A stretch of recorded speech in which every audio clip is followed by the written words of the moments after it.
अस्सलामुअलैकुम बच्चों, ये मेरे पास क्या ओपन हुआ है, ये आपके पास कंप्यूटर साइंस की ग्रेड 9th क्लास के लिए एक नई बुक लॉन्च की गई है board of secondary education Karachi की जानिब से, सिंध बोर्ड की जानिब से।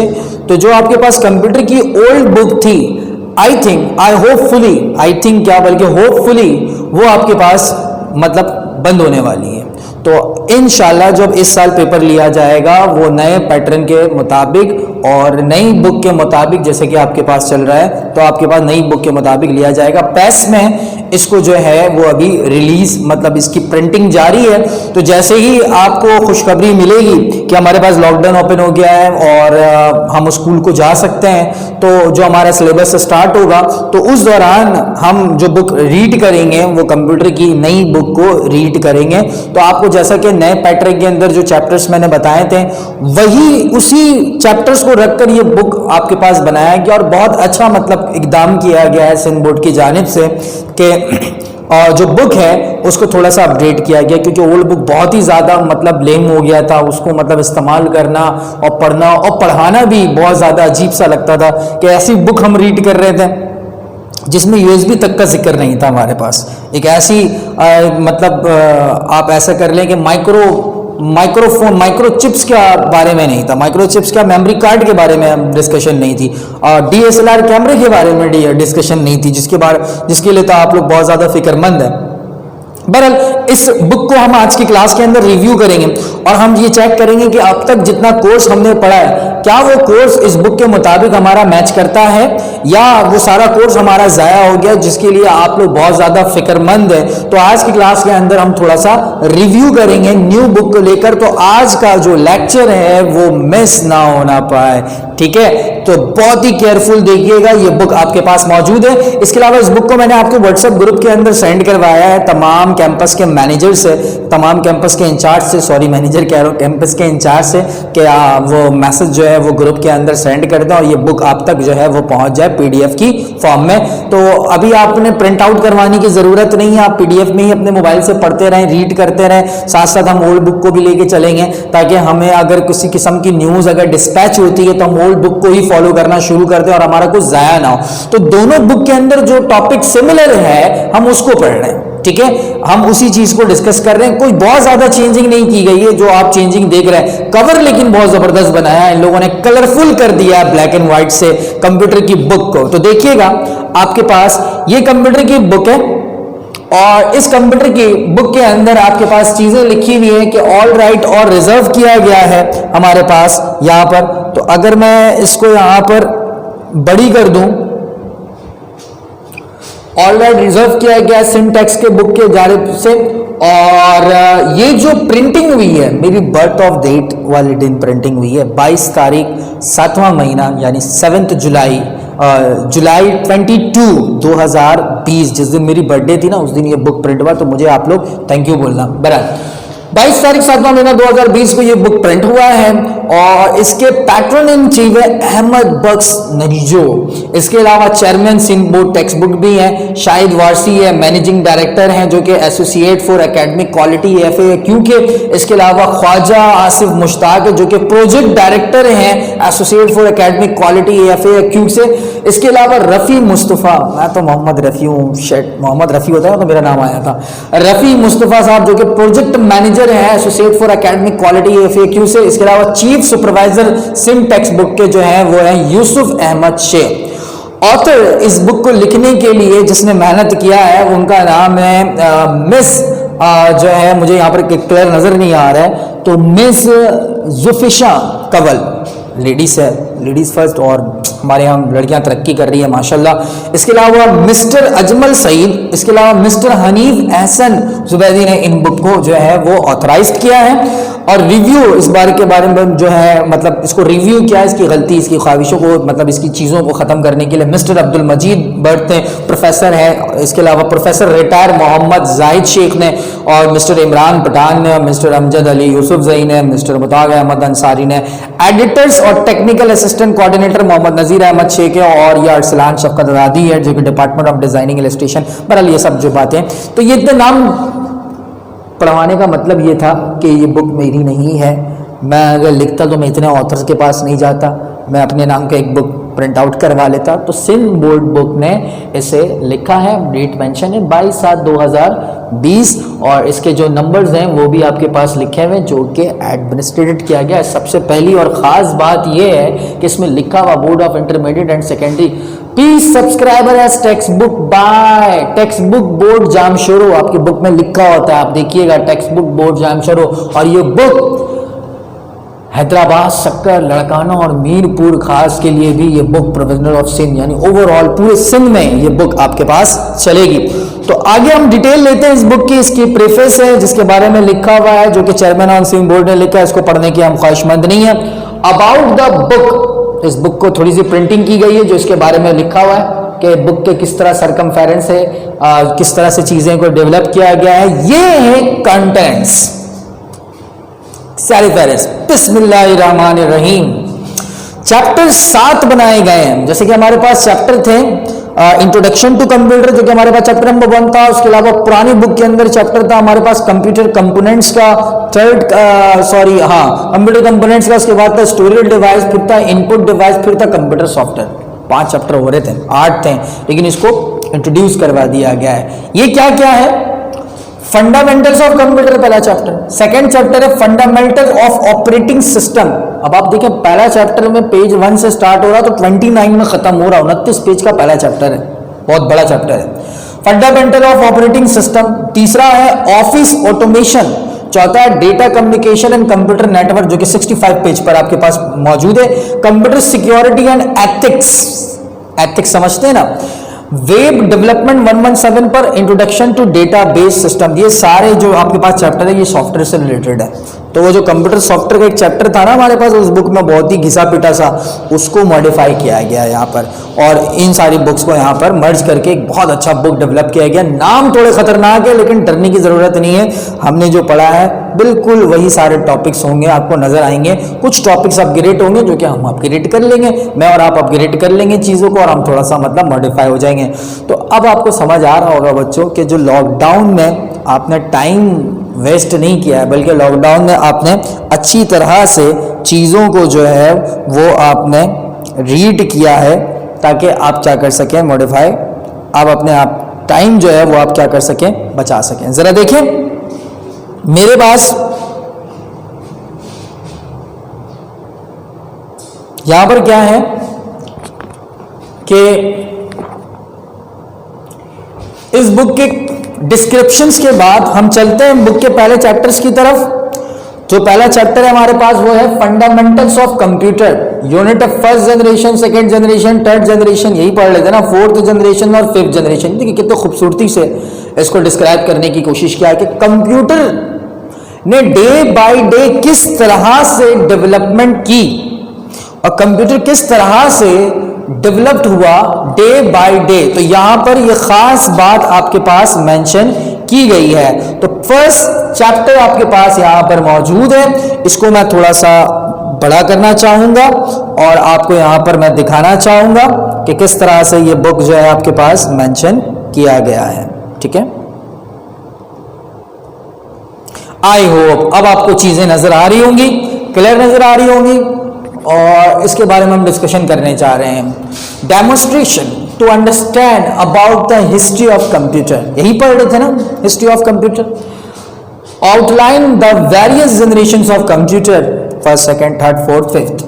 Classify the computer as per the size and technology use to date. यही टॉपिक्स हैं चैप्टर नंबर 1 के अंदर जो कि हम अपनी क्लास के अंदर पढ़ रहे थे। तो मुझे थैंक यू बोलना जरूर मत भूलिएगा कि सर आपने ऐसे चैप्टर पढ़ाए कि हमारा टॉपिक ज़ाया ना हुआ। बहरहाल इंट्रोडक्शन टू कंप्यूटर, कंप्यूटर की डेफिनेशन क्या होता है कंप्यूटर? कि computer is an electronic data processing mechanical और device that perform process calculation and operation based on instruction provided by a program. Computer are now used vastly in every field of life and technology today. Computer are used in the field of business, industry, education, banking, transport, research, exploration, media, entertainment। यानी computer की definition, computer के uses, computer के advantages के बारे में यहाँ पर discussion की गई है इंट्रोडक्शन टू कंप्यूटर के अंदर। अच्छा, अब जो 1.1.1 है वो आपके पास है एवोल्यूशन ऑफ कंप्यूटर। मतलब क्या? The computer which we see today are modern shape of computer which have been evolve since centuries. The evolution of computer is generally divided in the following 3 area. जो computer हम आज के दौर में देख रहे हैं ना बच्चों, ये कंप्यूटर इतना आसान नहीं है देखना. इसके पीछे कई मेहनत की गई है, कई जनरेशन की मेहनत की गई है, और हर दौर में एक पुर्जा डेवलप किया गया और उस पुर्जे को पिछले पुर्जे से जोड़ा गया. तोहमत लगाने की कोशिश नहीं गई है. यही होती है तरक्की, कि हम किसी चीज़ को डेवलप कर रहे हैं तो बज़ाहिर जो डेवलप करके इस दुनिया से चला गया तो उसके में खामी ना निकालें, बल्कि उसको अपग्रेड करने की कोशिश करें. यही आपने भी करना है और मुझे भी करना है कि हम अपने टॉपिक्स को किस तरह से अपग्रेड करें. बज़ाहिर गाली ना दें भाई, आप बुरा भला ना कहें उस चीज़ को, बल्कि आप क्या करें, अपग्रेडिंग करें. अपग्रेडिंग क्या? पहला मैकेनिकल एरा, जो कि डार्क एजेस, जो कि हम डिस्कस कर चुके हैं. अब हम पहले क्या करते हैं, टॉपिक को डिस्कस करते हैं कि कौन कौन से टॉपिक है चैप्टर नंबर 1 के अंदर, और उसके बाद फिर हम डिटेल में जो है इसे डिस्कशन करेंगे. देखिए, डार्क एजेस है, और डार्क एजेस में मैंने आपको अबकस के डिवाइसेस पढ़ाया था, ठीक है. और देखिए सेम लाइन वही लिखी हुई है. Abacus was invented 5000 year ago. It is known as counting frame. Abacus is still used to this basic arithmetic operation for the student. Abacus is considered for the first prototype computer, आप ऐसा कह लें. यही बात लिखी हुई है, बल्कि कम लिखी हुई है पहली वाली बुक से. सेकंड, नेपर बॉन्ड्स, शायद हमने ये डिस्कस नहीं किया था, बल्कि मुझसे मिस हो गया था, जो कि पेज नंबर 3 के अंदर मौजूद है. नेपर बॉन्ड्स, ये मतलब आप ऐसा समझ लो, डोमिनो समझते होंगे. पत्थर पे सुराख किए होते हैं, उसके जरिए जो है कैलकुलेट करना. ये क्या होता है? स्कॉटिश मैथमेटिशियन जॉन नेपर ने डेवलप किया नेपर बॉन्ड्स को 1612 में, 1612 में. इसके हम नेपर रॉड्स भी कहते थे. ये एक बहुत ही स्मॉल मशीन थी जो कंटेन करता था 10 रॉड. 1 2 3 4 5 6 7 8 9 10, देख सकते हैं 10th रॉड पर ये कंटेन करता था. These rods were made up of bones. ये जो रॉड है इस पर बना होता था बिल्कुल हड्डियों का. वुड और मेटल, इसमें वुड भी होते थे और कुछ मेटल्स के चिप्स भी लगे होते. Napier bones was used for multiplication and division. Abacus से हम एडिशन और सब्ट्रैक्शन कर सकते थे, लेकिन मल्टीप्लिकेशन और डिवीजन हम नेपर्स के तरीके से कर सकते थे. इसके अलावा स्लाइड रूल्स के बारे में हमने डिस्कशन कर लिया था. पास्कलाइन कैलकुलेटर के बारे में हमने डिस्कशन कर लिया था. लेबनिज कैलकुलेटर के बारे में हमने डिस्कशन कर लिया था. बेबल्स की जो इंजन थी उसके बारे में हम लोगों ने बच्चों डिस्कशन यहां पर कर लिया था. ये था हमारे पास डार्क एजेस. कंप्यूटर की एजेस ऑफ कंप्यूटर के अंदर ये हमारे पास क्या था बच्चों? डार्क एजेस कंप्यूटर था. अब हम चलते हैं कंप्यूटर के मिडिल एजेस पर. मिडिल एजेस पर क्या है, जिसे हम इलेक्ट्रोमैकेनिकल एरा भी कह सकते हैं. इन्होंने थोड़ा सा मॉडिफाई कर दिया मिडिल एजेस ऑफ कंप्यूटर को. इसमें क्या है भाई कि this era starts from the mid of 19th century. In this era, scientists become able to develop faster and more accurate computing machine as they were powered by steam and electricity. One of such machine was tabulating machine. कह रहा है कि इस era में जो है वो तकरीबन आप ऐसा समझ ले कि 19th सेंचुरी यानी 1900 के मिड में इसे बनाया गया. साइंटिस्ट की जानिब से ये इकदाम उठाया गया कि हम क्यों ना कंप्यूटर की एक ऐसी एक्यूरेट मशीन बनाएं जिसको और मजीद हम अपग्रेड कर सकें और बहुत ज़्यादा रिलायबल मशीन आपके पास बेस करता हो.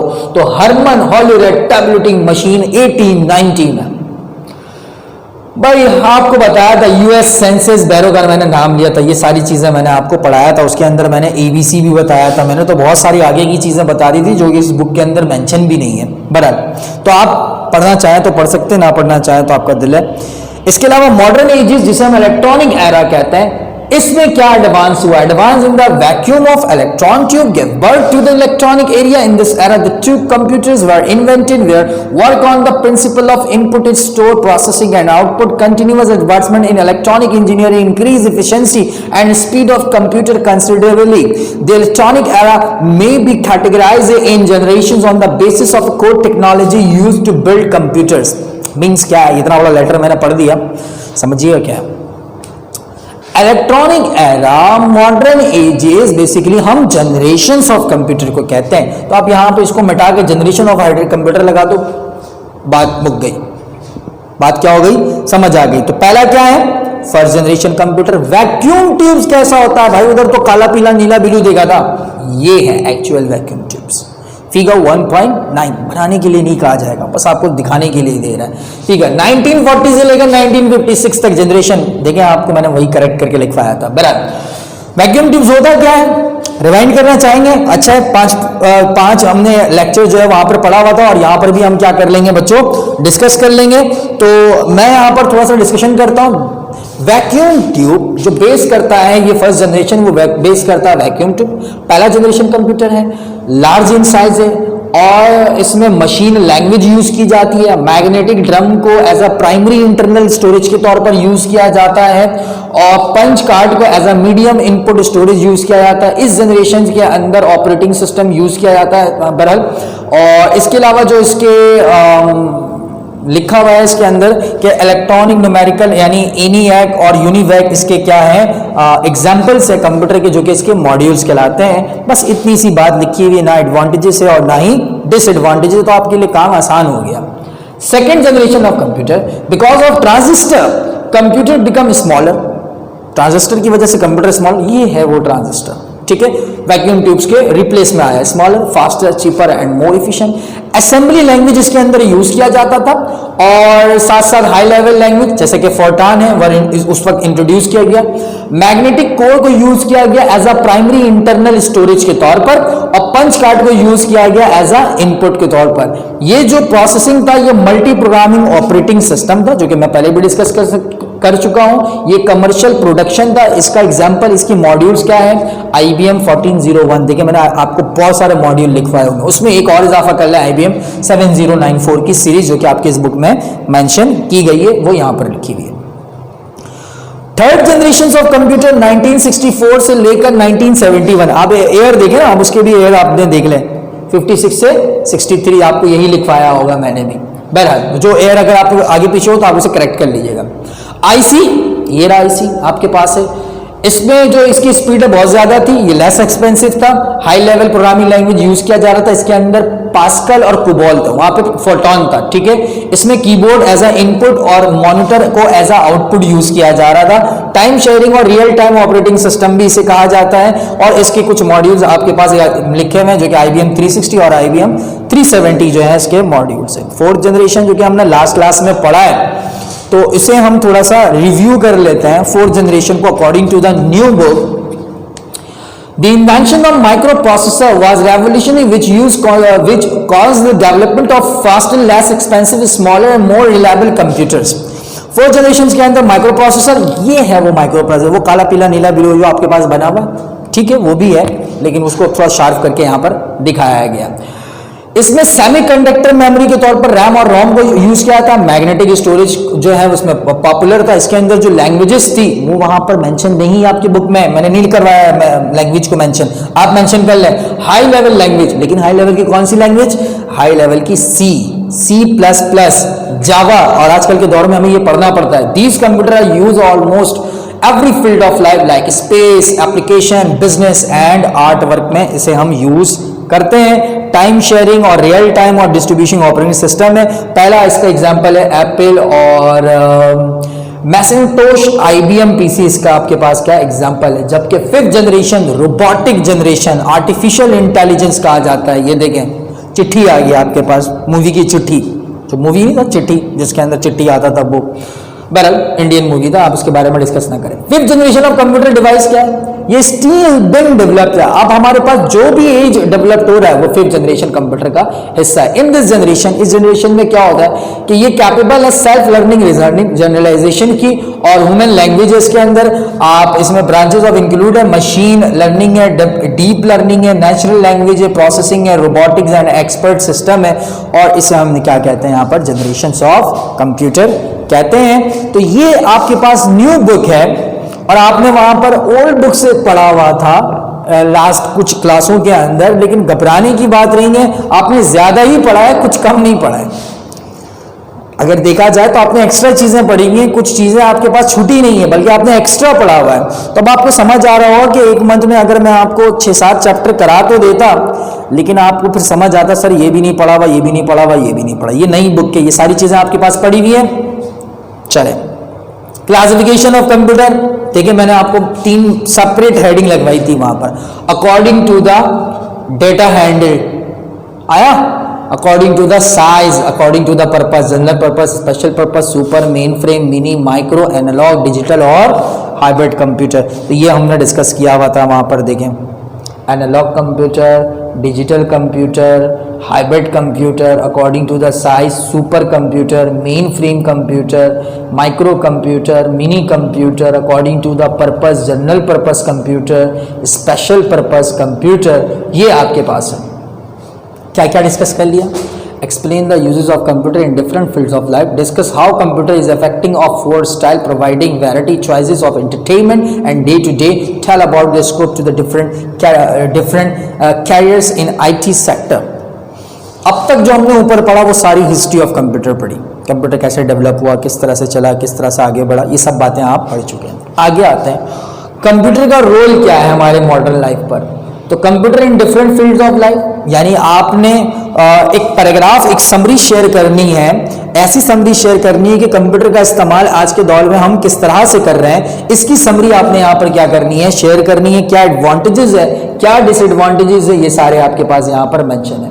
कंप्यूटर टुडे, क्या है कंप्यूटर आज के दिन, और क्या कंप्यूटर कल के दिन होगा, और क्या था, कहां से आया, ये सारी चीजें आपने यहाँ पर क्या है डिस्कस करनी है। रोबोट्स क्या, आर्टिफिशियल वायरलेस कम्युनिकेशन, ये कुछ नए टॉपिक्स हैं जो कि मैं आपको वक्त के साथ जो है वहां पर पढ़ाऊंगा।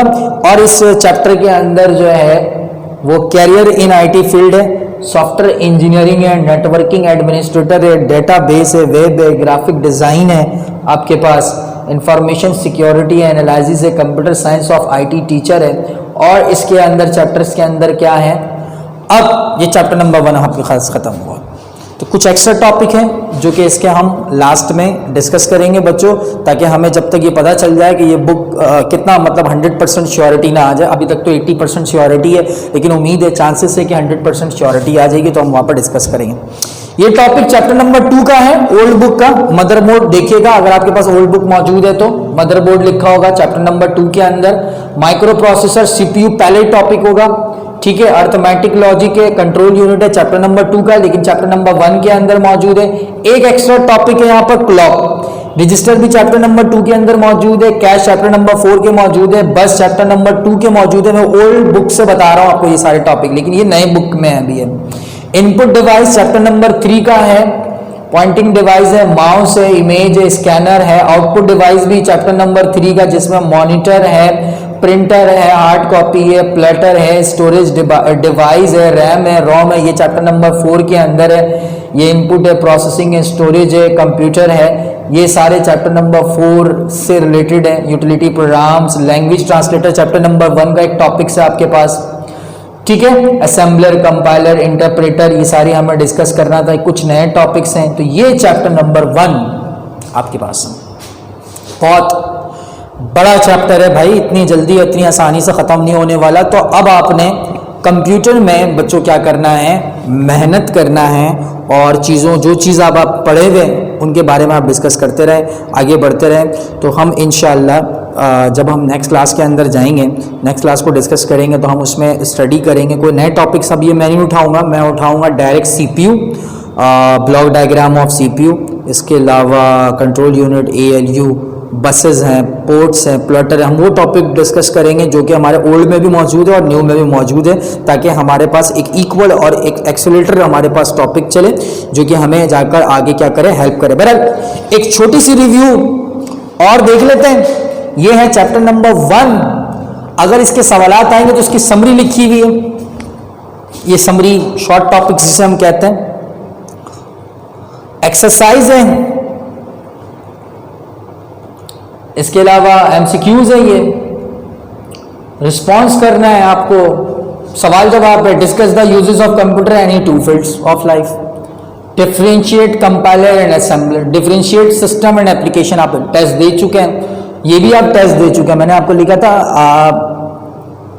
आप ऐसा भी कह सकते हैं कंप्यूटर का इस्तेमाल हमारे डेली रूटीन में किस तरह से होता है। बराबर आर्टिफिशियल इंटेलिजेंस विद एग्जांपल आपके पास 5th जनरेशन, इम्पैक्ट और नॉन इम्पैक्ट क्योंकि अभी आपने पढ़ा नहीं है। Right the uses of storage ये भी अभी आपने नहीं पढ़ा है। विच मॉनिटर इज प्रेफर ये भी अभी आपने नहीं पढ़ा है। 5 लिस्ट इंपॉर्टेंट और प्रिपेयर टेबल ऑफ जनरेशन जो कि मैंने आपको लास्ट क्लास के अंदर दिया था। ये टेबल ऑफ जनरेशन आपने क्या करना है, प्रिपेयर करना है और मैच करना है कुछ कॉलम्स को। इस तरह के एक्टिविटीज आएंगी। एक्टिविटीज है कि आपने develop a timeline for major invention in computer revolution, prepare list of input and output device. ये जब आप पढ़ेंगे तो आप करेंगे। और इसके तरह की बहुत सारी टीव्यूज है। ब्लॉक डायग्राम बनाना है, इस बुक में मौजूद नहीं है लेकिन आपने बनाना पड़ेगा, सीखना पड़ेगा बनाना, ये मैं आपको सिखा दूंगा, ठीक है। इसी तरह से चैप्टर नंबर 2 है, देखें आप इसमें एंड्रॉइड का कॉपी में बना दिया। तो चैप्टर नंबर 2 है। चैप्टर नंबर 2 के अंदर भी कुछ टॉपिक्स हैं, इसी तरह चैप्टर नंबर 3 के अंदर भी टॉपिक्स हैं। तो वो हम डे बाय डे में डिस्कशंस जो है वो करेंगे इंशाल्लाह। तो अभी तक आपको ये बात समझ आ गई होगी कि जितना भी चैप्टर हमने, जितने भी टॉपिक्स इन 1 से 2 मंथ के अंदर हम लोगों ने डिस्कस किया, तो उनमें से हमारा कोई भी टॉपिक ज़ाया नहीं हुआ जब से हमने पैटर्न को चेंज किया। तो अगर आपको थोड़ी बहुत कोई भी कन्फ्यूजन है तो आप डायरेक्टली मेरे नंबर पर रब्ता करें।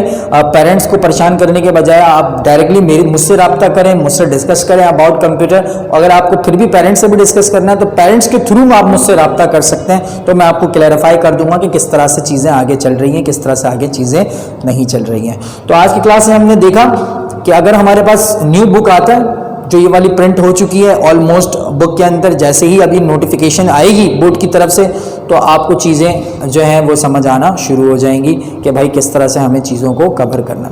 यहाँ तक रखते हैं बच्चों, अपना ख्याल रखिएगा। अल्लाह हाफिज़। और हाँ, नेक्स्ट लेक्चर हम CPU से स्टार्ट करेंगे।